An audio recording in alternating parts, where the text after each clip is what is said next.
നമുക്കിന്ന് കർണാടകയുടെയും കേരളത്തിൻ്റെയും മിക്സ് കോമ്പിനേഷനായ ഒരു ബ്രേക്ക്ഫാസ്റ്റ് ഉണ്ടാക്കിയല്ലോ. ഇതിന്റെ മെയിൻ സാധനം കർണാടക സ്പെഷ്യലാണ് റാഗി മുദ്ദ.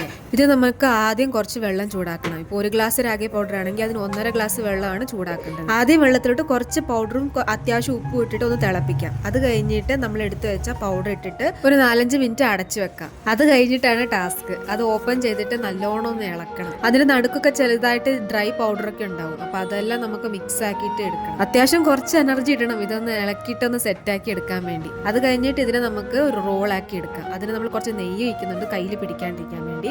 എന്നിട്ട് നമുക്ക് നല്ല റോളാക്കിയിട്ട് നടുക്കൊരു കുഴി ഞാൻ ചെയ്യാറുണ്ട് ഈ കറി ഒഴിക്കാൻ വേണ്ടി. ഇതാണ് കേരള സ്റ്റൈലിൽ ഉണ്ടാക്കിയ ചിക്കൻ കറി. കുറച്ച് തേങ്ങാപ്പാലൊക്കെ ഒഴിച്ചിട്ടാണ് ചെയ്തിട്ടുള്ളത്. ഇത് കഴിക്കാൻ നേരത്താണ് ശ്രദ്ധിക്കേണ്ടത്. നമ്മൾ ഒരുപാട് എടുത്ത് വായിലോട്ട് ഇടല്. വായുടെ പല്ലിൽ അവിടെ ഒട്ടും. നമുക്ക് കുറച്ചെടുക്കാം. എന്നിട്ട് നല്ലോണം കറി ഇട്ടിട്ട് ഇളക്കിയിട്ട് വേണം വായിൽ വെക്കാൻ. ഇതിന്റെ മെയിൻ എന്താണെന്ന് വെച്ചാൽ കറിക്ക് ടേസ്റ്റ് ഉണ്ടെങ്കിൽ ഈ റാഗി മുദ്ദയ്ക്കും ടേസ്റ്റ് ഉണ്ടാവും.